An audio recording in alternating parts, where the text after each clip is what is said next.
Фиджитал как спорт официально признали в России в конце января 2023 года. Он совмещает в себе черты обычного и киберспорта. Проще говоря, команда одновременно участвует как в физической, так и в цифровой дисциплине.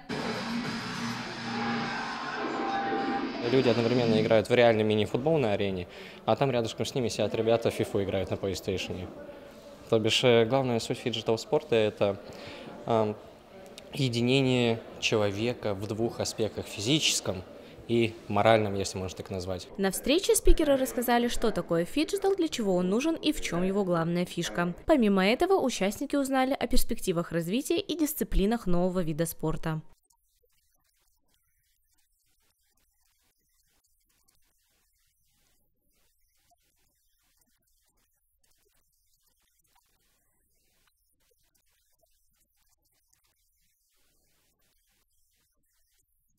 По словам организаторов, главным событием фиджитал-вселенной станет мультиспортивный турнир «Игры будущего», который пройдет в Казани в 2024 году. Валерия Голубева, Полина Холодова, учебное телевидение СГУ.